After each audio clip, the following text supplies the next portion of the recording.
Hello there, my name is Victor Oguinka, and you're welcome to the midweek edition of Today in the News, and of course, all of those newspapers across the Federation, and looking at the major headlines everywhere.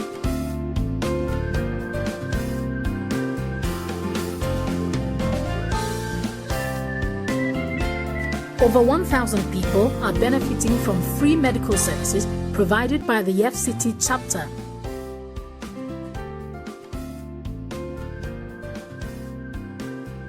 Some of the Arsenal fans very interested in this news. Arsenal's first club transfer record signed Pep.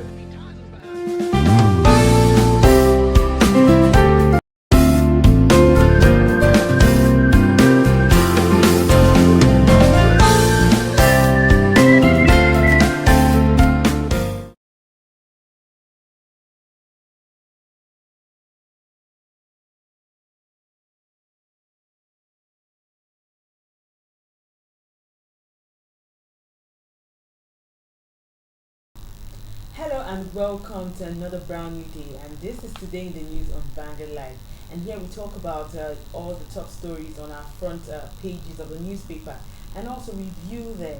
My name is Precious Chipudi and I have with me my co-host Damilola Ogunshakin. Dami. You look really fine. How are you now? I'm very fine. How was your day? Very well, thank you. Okay, so we'll go into today's dailies, and I'm starting with Vanguard.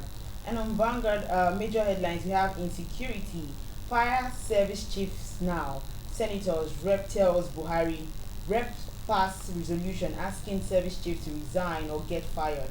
Declare national security emergency. Senate tells Buhari. Uproar in Senate as Abaribe asks Buhari APC to resign. Abaribe ought to be in a correctional center, says the president. And on page 13, we have core members to receive the 3,000 naira as allowance. Also on Vanguard, we have Omo Agege not convicted in US, says court. You can find that story on page 12. And at the top page of the Vanguard newspaper, we have a fire destroyed 7 shopping plazas at Balogun Market. You can see more of that story on page 6. And also on page 33, we have Edo 2020 Obaseki declares war, threatens to expel Oshomole. He's overbearing, says Iriase. And that's all we have on the front pages of Vanguard. From Vanguard, we move on to the Punch. And on the front page of the Punch, insecurity. Senators eat Buhari out. And the rider, perform or resign, sack service chief. Lawmakers tell president. Details can be found on page 2 of the Punch newspaper. Moving on to other stories above the nameplates. Page 41. I told my son to sack his secretary to avert adultery. This is coming from Adeboye. And also on page 41, Nigeria to repatriate fresh $321 million Abacha loot. In all the stories below the nameplates, Lagos investors perfect 100 billion naira bond for infrastructure and others. Details on page 27 of the Punch newspaper. And on page 4 and 5, policemen raid Lagos hotels, arrest workers and customers. And lastly, on the front page of the Punch, on page 9, Inspector General, Southwest governors to meet, reps plan Amotekun law. And from there, we'll go straight to Daily Trust. And on Daily Trust, we have major headlines. Rep asks service chiefs to go. We did not appoint ourselves. Some PDP, APC senators agrees with Lowell Chamber. You can see that story on page 5. And also the long-serving service chief in Nigeria. There are pictures of the long-serving service chief in Nigeria are showing on Daily Trust. And also we have a coronavirus. Nigerians panic as federal government issues red alert. You can see more of that story on page 8 of Daily Trust. And also on page 6 of Daily Trust, we have Nigerians poverty rate may hit 35%, says economic group. And lastly on the Daily Trust, we have insecurity. Lawan Adamu kicks at Abaribe, asks Buhari to resign. You can find that story on page 50. And from Daily Trust, we move to the Nation. And on the front page of the Nation, on the top story, presidency attacks senator for asking Buhari to quit. And the rider, insecurity. Senators reps push for service chief sack. And all the stories, Makinde meets Inspector General on Amotekun Council crisis. And the writer is saying no to chaos in Oyo. Details can be found on page 44. And on page 4, millions lost as fire raises 10 plazas in Balogun markets. And still on the nation, coronavirus, government ban China travels. Returnees to self-isolate. You can see this on page 43. And lastly, on the front page of the Punch, government to recover $321 million loot, packed with US Jersey next week. And from the front page of the Nation, we go over to this day. And on this day newspaper, we have a major headline: service chiefs on the spot as senators' House calls for their resignation.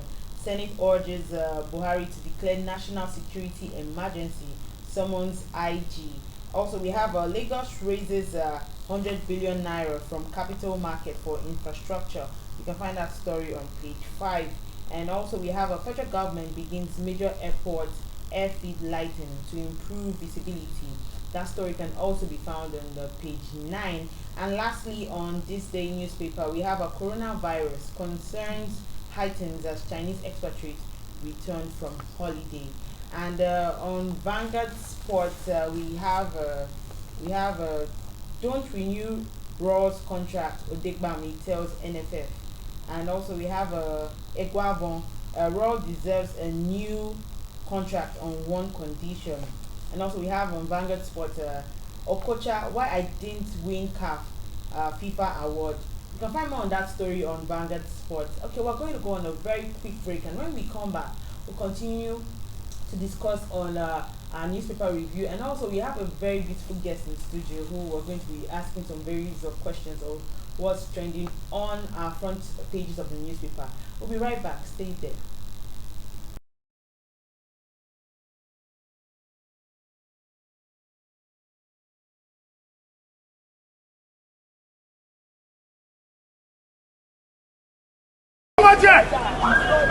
Papi!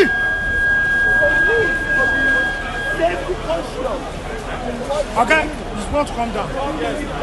That today, we discover that they were careless while they are fueling their generator and that is what led to this fire. So, however, I will appeal to the citizens of Lagos State in as much that Mr. Governor, Mr. Babajide Olusola Sanwo-Olu is doing the needful in terms of purchasing sophisticated equipment, in terms of preparing, building the capacity of responders. They need to do the needful. They need to be safety conscious. Safety is everyone's business.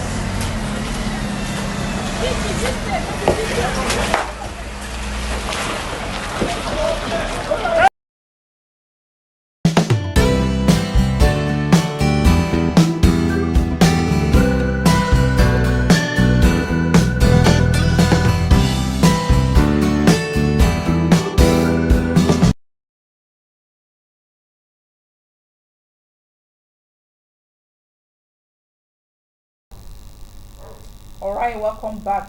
If you're just joining us, this is Today in the News. Here we read and analyze the top stories on newspapers across Nigeria.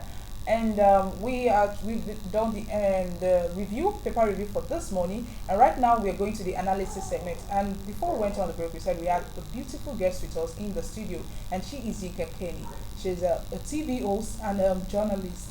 And she'll be reviewing some of these papers with us this morning. The Vanguard, the Punch, This Day, and The Nation. Yinka Kenny, you're welcome. Thank you. Morning. You're looking beautiful and lovely this morning. Thank you. I hope it wasn't stressful for you to get to the studio. Well, stress is, it has become a middle name for us in Lagos, so we try to cope with it, with all the traffic and, well, Okay. it's nothing strange anymore. Without much anything, let's go to the which is the top story. That's insecurity, and you know this insecurity actually is something that we'll be talking about for a long time. And recently, I think yesterday, when the House of Reps resumed, and they raised a topic about resigning. They're asking for that the current chiefs should resign. And what do you think that this is actually the primary thing that should be done now? And what do you think that it's specific for keeping them for so long, considering that they've been there since 2015? Well, for Mr. President, well, he came out to tell Nigerians that he is done probably I would want to raise an excuse for him to, for him, an excuse for him keeping the service chiefs till now. If he had come out to say that he's stunned at the rate of insecurity in Nigeria, because I'm stunned that my president is stunned at the rate of insecurity in Nigeria, because going back to even the layman on the street, I as a person, if I have to travel out of Lagos to Oyo State here, or probably Osun State, my mother that is supposed to be an illiterate, that is not even in governance, that is not, will tell me, they are kidnapping people, they are this, they are that, please take care.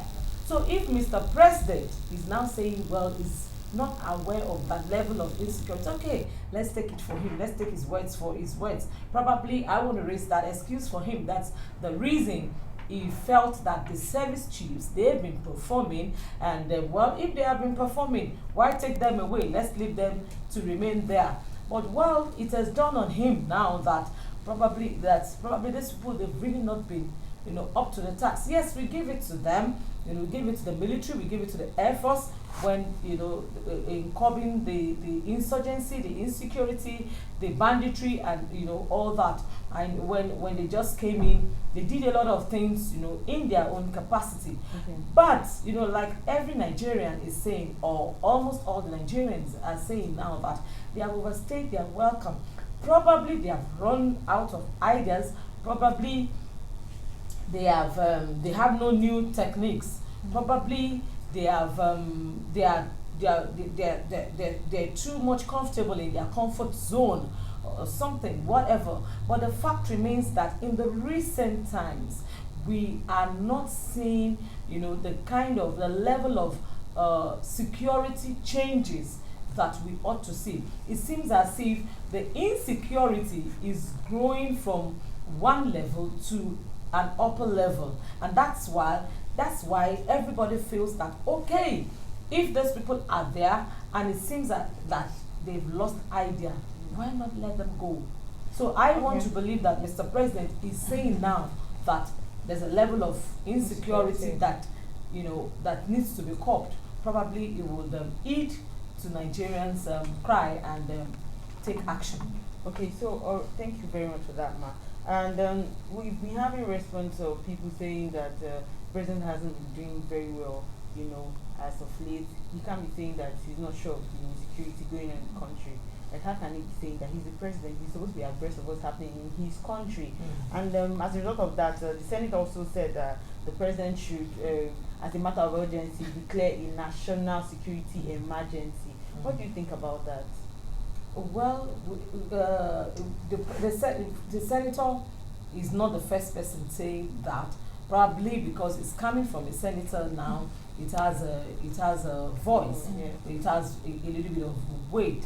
I feel that a national emergency on security, or on them sacking the security chiefs, getting new ends, president resigning, anything that has to be done for Nigerians to feel safe, for common man like you and I to feel safe, asking for international intervention, whatever I feel should be done. The first is supposed to be the chief security officer. And if, for crying out loud, I and you, if I have a security man in my house and the security man is there and in broad daylight, armed robbers came in, and at the end of the day, my security man says to me, I didn't know when, in fact, I had that incident when I was much younger, in my younger days. We had armed robbers into our compound around 6:30 p.m. And after raiding and all said and done, everybody in 5 flats were locked up in 1 flat. And at the end of the day, the security man was still there outside selling his stuff. Even as a layman, the next thing we did was to get rid of him, because we feel that at that point he's no more competent, and we cannot, trust our security in his hands anymore. So how much more the national security we're talking about here? So if you have somebody that is in charge of the security of the nation, and it seems not to even be aware of the insecurity of the nation, then I think it's not out of place. Calling it But do you think sacking the security chief now is the primary the main thing, I strongly, or there should be other alternatives instead of just I sacking? strongly like the analysis I just gave. If a man that is in charge of my security is no more performing, then he's got no business there.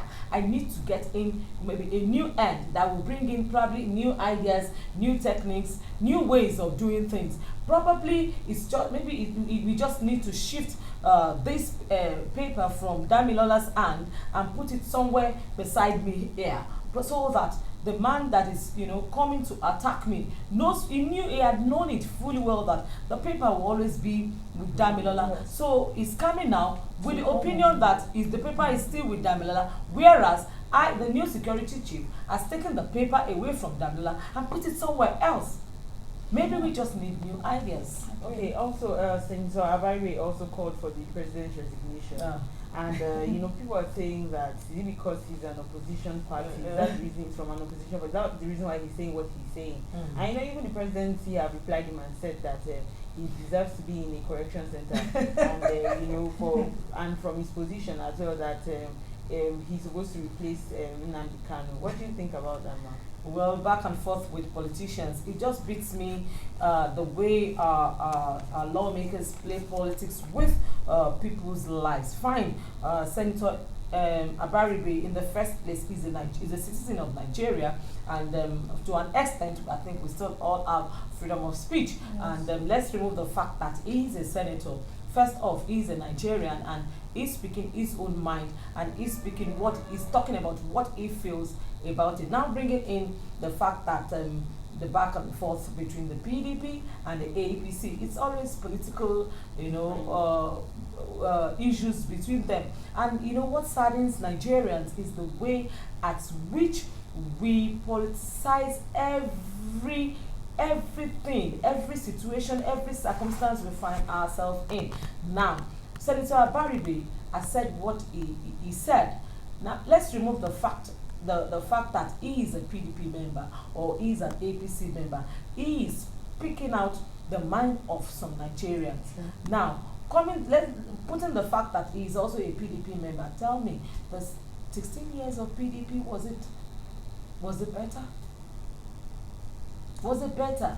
So, fine, but because the APC regime now has fallen short in the aspect of insecurity, he has the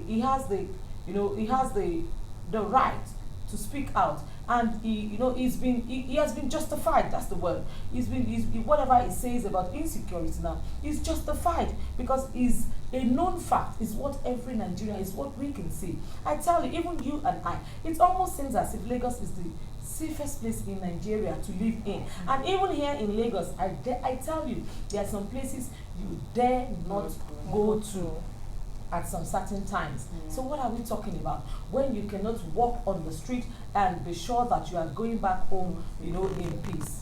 All right, so away from the stories on presidential resignation, we're moving on to fire destroy 7 shopping plazas at Balogun Market yesterday. What do you think is the cause of all these fires that have been happening in this month and even last month? You experienced things like this. What do you think should be done, and what do you think are the causes of this fire? I tell you, yesterday on my way from work, I just couldn't stop taking stock of the fires we've had in our marketplaces in the recent times, in about 2-3 months, before now and to now, up until now. And it surprises me that the rate is alarming. Yes, people say that probably is the weather. Of course, we knew that the weather was going to come this way. But first off, what I want to say is that the way at which our shops are constructed, they are too closely knitted together. When we are building up our structures in this part of the world, the unfortunate thing is that we don't take into consideration security and a case of emergency. I know that I lived in somewhere in a very big house some time ago, and there was a day I woke up one morning and I said to myself, what if there is fire? There is no escape route in this house. You know, so the way at which our structures are being built, you know, it's something to really take cognizance of. If you go to this market, you can hardly move freely. So in case there's even a fire incident, for of course, which we will always have emergencies, but the way at which we are able to cope these emergencies, that is what matters. That is what makes it, you know, that makes it a disaster or not. You know, this fire incident, assuming it was coped, then the disaster level would have been minimized. Okay. So you know, having said that, you know, with the way it's being constructed, then even those in the markets, those that are, you know, that have their businesses in the marketplaces, what security, what emergency measures have they put in place? Are they thinking of the fact that, you know, something like this can happen? What if it happens? What do we do? Sorry to cut you off on that part. Okay. The Director General of Safety Commission, that's Mr. Larry Mojola, he said sometime this month, January 19th, that they were in the market, the same market, Balogun market, to sensitize the people on what to do in case a fire thing happen. But do you think that discussion was adhered to, or the government still need to sensitize the people more? Because looking at it, I think what started the fire was that a guy tried to start a running generator, tried to pour fuel into the running generator, and when he caught fire, he threw it out. So the measure that they're supposed to take when these fire incidents happen, do you think they need to sensitize them more? My dear, we cannot overemphasize. We cannot emphasize the role of continuous orientation. You know, giving orientation to people is a continuous thing. It's not something we'll do once. And because Nigerians, the way we are wired, at times you just need to keep telling you something, you know, for the opting time for it to stick. And then this attitude also of, you know, okay, you're doing it, Damilola, it's wrong, but Yinka Kenny, I'm looking at you and I see that you're doing it is wrong, and I'm not just, you know, cautioning you, I'm just taking my eyes off. Nigerians should really stop that attitude, because I tell you, inputting a fuel in a running gen is wrong in the first place. But I tell you, while doing that, somebody must have seen him doing that. And he might have done it a couple of times. Exactly. And you know, it would not be cautioned. And you know, somebody came to my house and my phone was ringing, and I said, I wasn't with my Bluetooth, and I said to him, I said, just leave the phone, I'll come. I said, no, I have my gas cooker. So he just laughed, said, you and your wahala. Well, no fire. I said, look, because you are doing it, it has not happened. Yeah. It doesn't mean it is not jeopardizing your life. So the place of orientation really matters. They should keep doing the orientation, but the basics needs to be dealt with. And the first thing, I keep saying it on all platforms when this issue of fire incident comes up, what I keep saying it, the basics is the way our markets are constructed. Then, you know, like, okay, the new Alade market now, see the way it's been constructed. You can't find their generators in the same place. Their generators, it's far away from the marketplace. That's the new Alade market now. You see, we should have more of things like that. And you look at the new Alade market, it's not congested.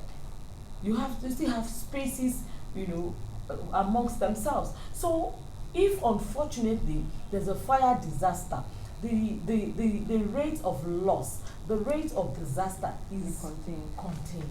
Okay, well, I would like to ask you more on this, and that is this fire incident has been happening like frequently of late, and there are speculations that sometimes when someone has done one fraudulent activities, they then start up fire just so that nobody gets to hear about it. And you know, when fire burns a lot of documents, they can't ask anybody. We don't even have like a kind of structure where we keep documents or things that are properly kept.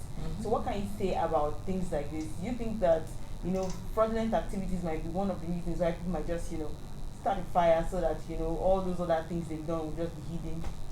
Well, that cannot be written off. That cannot. Of course, it could be and it might not be. But if let's assume that it is, then we need to move away from the analog system. For crying out loud, we are in the 21st century. There are ways at which if I lose my phone, this phone, right now, I shouldn't be crying over my documents that will be lost in it. Because there's a way I must have saved it in the cloud or something. So we should move away from, analog, doing things in the analog way, and we should go digital. We should go more of, enter into more of the digital space. Okay, apart from them also. So that all this will be, really minimized. When you know that you burnt the paper document, but I still have the document somewhere in the cloud, then it's of no use setting fire on the paper. But apart from them also, they said the street urchins also entered the markets when this fire was burning. They entered the shops to go get away with some goods. So some people are saying that maybe they are even the one that started this incident, not just based on the document. They said that maybe they are the ones that perpetrated these things, and that because of this fire incident. So no, I wouldn't say that.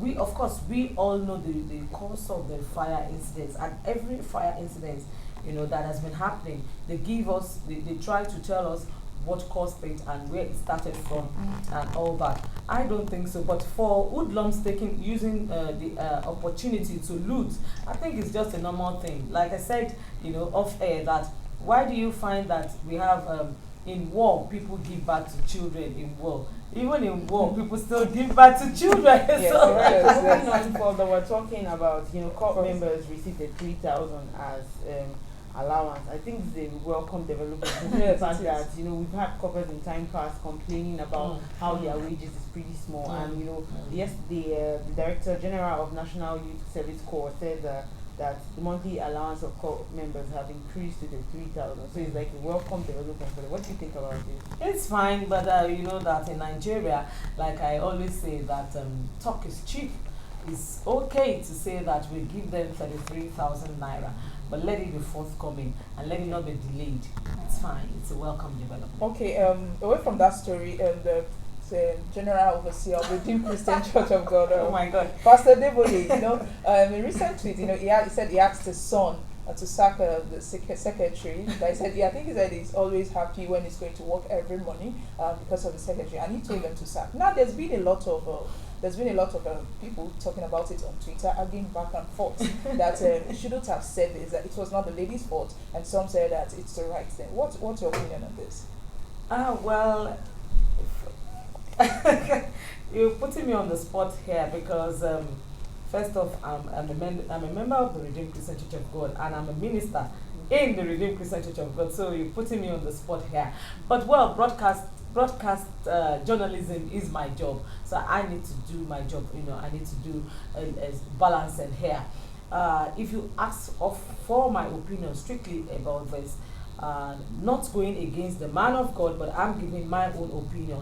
I strongly feel that whatever the son feels about a secretary is not our fault. It's just like I'm dressed this way, I'm going to the office, and my MD is head in love with me. For crying out loud, is it my fault? If he had said that his son's secretary is flirting around him, it could have been a different ballgame entirely. For crying out loud, it's not my fault that I'm pretty. It's not my fault that I look the way I look. It's not my fault that I'm diligent at my work. For crying out loud, it could not even be the beauty that attracted the man. It could be a diligence to work. It could be, it could be a dedication to work. It could be anything. It could be a person. It could be a PR that, attracted him. So I think that the son should do a lot of working on himself, a lot of disciplining let me not just, if there's anything like that, he should discipline himself the more. Instead of leaving the poor lady out of job, because in this time in the country when there are no jobs, when for crying out loud, the lady's husband could even be jobless. You now want to throw her into the the Labor market. labor market, all because she's a lady. Is it her fault that she is a lady? It's not her fault she's a lady. It's not her fault she's pretty. It's not her fault she's hardworking.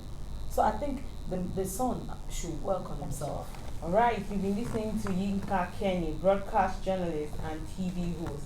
Thank you very much for all your insightful comments. Thank you. And of course, remember that you can equally like, share, and subscribe on all our social media platforms showing across your screen. And for more of our stories, you can go on www.vanguardngr.com to find all our interesting stories on the front page of the newspaper. And that's all we have for you today on Today in the News. And my name is Precious Chukudi, and I have with me Damilola Ogunshaki. and it's bye from us on the studio.